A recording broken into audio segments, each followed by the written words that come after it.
ব্যবসা বন্ধ করুন। যদি এই ক্রেডিটবাজির রাজনীতি যদি বাংলাদেশে সামনে যদি আরো চলে, তাহলে তারা আরো মার খাবে ইনশাআল্লাহ। সংঘাত দেখতে দেখতে হাসপাতালের কেবিন পর্যন্ত সংঘাত চলে গিয়েছে।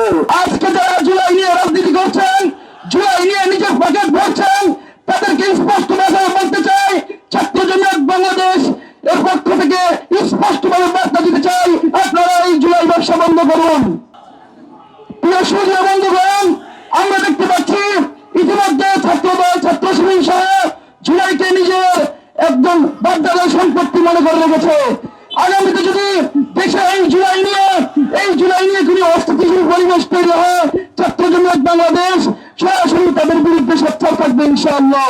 কোন দলের নেতৃত্বে এই আন্দোলন হইলো এবং সফল হইলো, ওই দলের ক্রেডিট বাড়িয়ে দেশে চলে। আপনারা জানেন, যে কোনো বিপ্লব, যে কোনো আন্দোলন তা ক্রেডিট বাজের কারণে নষ্ট হয়ে যায়।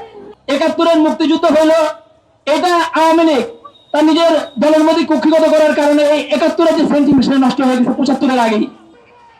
2024-এ আপামর বাংলাদেশের সমস্ত জনতা তাদের আন্দোলনের কারণে এই ফ্যাসিস্ট হাসিনা এই দেশ থেকে বিদায় নিছে।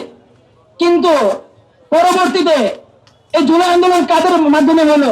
সাধারণ মানুষ, আপামর জনতার চিন্তা ভাবনা, তাদের সেন্টিমেন্ট, তাদের চিন্তা ভাবনাকে বাদ দিয়ে নির্দিষ্ট একটা দল, কে মাস্টার মাইন্ড, কার নেতৃত্বে এই আন্দোলন হলো, এই ধরনের চিন্তা ভাবনার কারণে পরবর্তীতে 24 পরে এই আন্দোলনটা নষ্ট হয়ে গিয়েছে।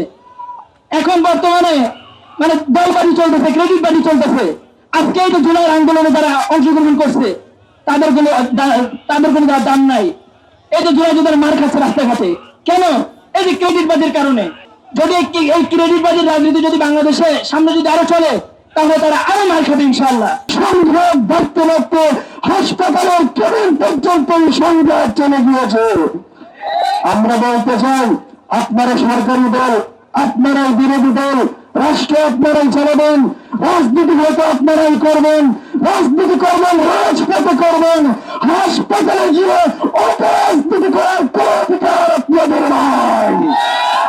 তাই আমি সকল পক্ষকে বলবো, জুলাইয়ের স্বকীয়তা রক্ষা করেন।